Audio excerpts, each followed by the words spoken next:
Bienvenidos al nuevo comentario de la Hora Silenciosa 2021, donde líderes juveniles de todo el mundo estarán participando con nosotros. En el día de hoy tendremos a... Hola, ¿qué tal están? Un saludo para toda la gente y la comunidad de Palabra de Vida a nivel internacional que está escuchando este audio. Te saluda Moisés Sánchez y te doy un caluroso saludo y un abrazo desde Honduras. Aquí estamos sirviendo al Señor en Palabra de Vida, en ministerios para la iglesia local, sirviendo a las iglesias en el ministerio y el llamado de hacer discípulos que hacen discípulos. Estamos ahí en nuestra hora silenciosa, en el libro de Hechos, capítulo 15. Y el día de hoy vamos a estar estudiando un poquito desde el versículo 13 hasta el versículo 29. Así que prepara tu Biblia porque vamos a tener un tiempo juntos ahí con la hora silenciosa.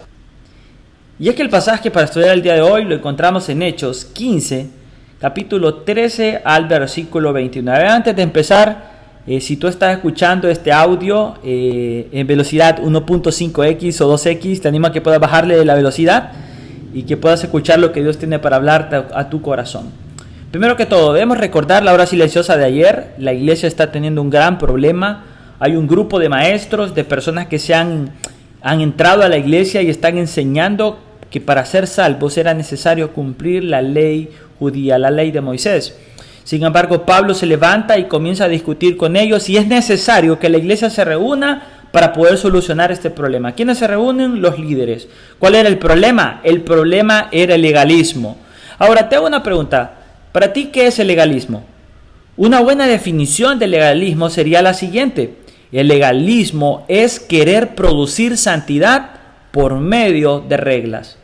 Cada vez que nosotros vamos estableciendo reglas para producir santidad en la vida de las personas, eso se llama legalismo. Ese era el gran problema. Ahora, ¿sabes que para que la iglesia pueda ponerse de acuerdo, alrededor de la historia han habido más o menos unos 7 concilios importantes? Sin embargo, el concilio más importante que podemos nosotros sacar enseñanzas prácticas está aquí en el libro de Hechos, en el capítulo 15. Pablo viaja de Antioquía y en ese concilio se toman 3 decisiones importantes que me gustaría resumir. La primera decisión es que la iglesia decidió que la obediencia a la ley mosaica no era una condición para la salvación que se debía imponer sobre los gentiles. Segunda decisión, la iglesia pidió a los cristianos de origen gentil que evitaran ciertas prácticas en favor de relacionarse armoniosamente entre judíos y gentiles. Tercero, la iglesia preservó una unidad que diera credibilidad a su testimonio en favor del evangelio. Pensando en estas 3 decisiones, me encantaría que juntos nos hiciéramos una pregunta. ¿Cómo solucionamos los problemas al interno de nuestra iglesia local cuando no podemos ponernos de acuerdo? Creo firmemente que este pasaje nos va a enseñar 3 principios que debemos seguir a la hora de solucionar problemas dentro de la iglesia local. El primer principio es que el liderazgo es el canal. Debemos de saber, cuando leemos la palabra de Dios, vamos a ver que la palabra de Dios habla acerca de un principio que es el principio de autoridad. Esa autoridad puede ser directa cuando Dios nos habla directamente por medio de su palabra para saber qué hacer. Pero asimismo también hay una autoridad delegada, que es el canal que justamente va llevándonos a poder ejercer esa autoridad directa de Dios. Pensemos un momento. Estos líderes que estamos hablando acá son Pedro, Pablo, Jacobo. Sin embargo, me llama la atención que cada uno de ellos tienen algo en común. Los 3 son judíos devotos. Y en medio de este cambio en la dispensación, ellos están dispuestos a renunciar a sus gustos, preferencias e inclinaciones judías en pos de hacer la voluntad de Dios en el nuevo, podemos decir, esta nueva economía de Dios, en poder también traer a los gentiles para que formaran parte del pueblo de Dios. Debemos aprender que su liderazgo no fue autoritario, sino un liderazgo espiritual. Primera de Pedro, capítulo 5, versículos 2 y 3, nos va a recordar en cuanto al liderazgo y nos va a hacer un llamado. Apacentad la grey de Dios que está entre vosotros, cuidando de ella no por fuerza, sino voluntariamente, no por ganancia deshonesta, sino con ánimo pronto, no como teniendo señorío sobre los que están a vuestro cuidado, sino siendo ejemplos de la grey. Qué importante es tener líderes como Jacobo, que ponen las manos sobre el arado, que ponen las manos en el fuego para solucionar los problemas dentro de la iglesia. Por cierto, ¿sabías que este Jacobo no es el discípulo del Señor Jesucristo que anduvo 3 años y medio con él, sino que fue justamente su hermano, su medio hermano, el que llega a ser líder de la iglesia después de la aparición del Señor, así como nos cuenta Gálatas? Tanto Jacobo como Pedro, como los demás hermanos de la iglesia de Judea, pudieron entender claramente que Dios estaba teniendo un nuevo plan para la iglesia y que ellos debían justamente como pueblo de Dios buscar qué es lo que Dios quiere hacer. Por eso la gran pregunta del liderazgo es: ¿qué es lo que Dios quiere hacer más allá de lo que nosotros queremos hacer?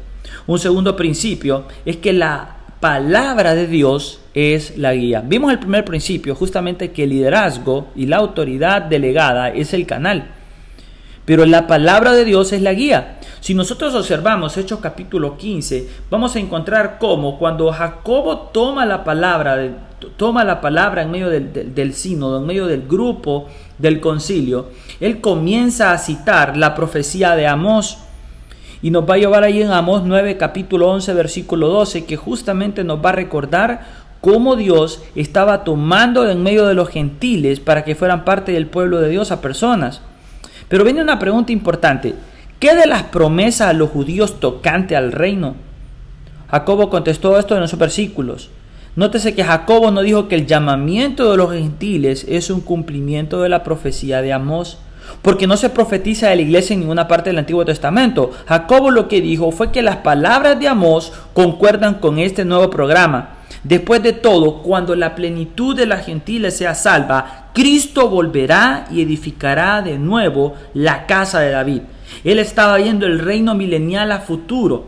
Sin embargo, estaba sabiendo que Dios estaba salvando personas. Tanto los judíos como los gentiles necesitan la fe en Cristo para ser salvos. Recordemos la importancia al momento de tomar decisiones de que no debemos ser sabios en nuestra propia opinión.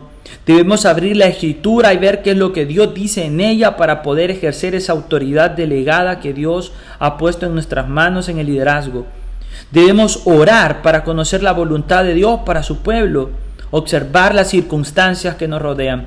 Quizás muchos pastores hoy nos están escuchando en medio de un tiempo de crisis por el coronavirus, ¿no? Y hay mucha presión en el ministerio.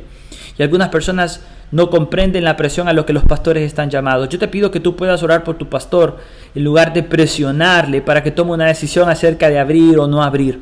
Es toda una situación muy compleja y la guía de Dios determinará el camino para cada iglesia local. Cerrando, debemos recordar que el acuerdo es la unidad en el llamado. El pasaje de hoy termina con un acuerdo que está bien comunicado porque está por escrito. Es un acuerdo de la comunidad. Fíjate lo que dice el versículo ahí cuando nos dice que los apóstoles, ancianos y toda la iglesia respaldaban esta decisión. No molestar a los gentiles con cosas referentes a la ley. Debemos saber que estas prohibiciones no tenían como objetivo establecer una nueva ley, sino conciliar la relación de los gentiles con los judíos que eran salvos, como también para aquellos que no eran. El punto principal de acá era guardar el testimonio delante de la comunidad que les rodeaba. Tengo una pregunta para ti. A la hora de tomar decisiones, ¿quieres imponer tus preferencias? ¿Acudes a la palabra de Dios antes de tomar decisiones en tu propia vida? Cuando tienes que acercarte justamente a tu comunidad, ¿te sometes a los acuerdos de tu comunidad o acudes a la murmuración? Estas 3 preguntas justamente son el llamado a que nosotros podamos reflexionar en cuanto a aquel deseo de nuestro Señor. Hechos capítulo 17, versículo 20 nos va a decir que el deseo del Señor era el siguiente, y él oraba así: no ruego solamente por estos, hablando de los apóstoles, sino que también por los que han de creer en mí por medio de la palabra de ellos. Y mira la oración del Señor Jesucristo: para que todos sean uno, como tú, oh Padre, en mí y yo en ti, también en ellos sean uno en nosotros, para que el mundo crea que tú me enviaste.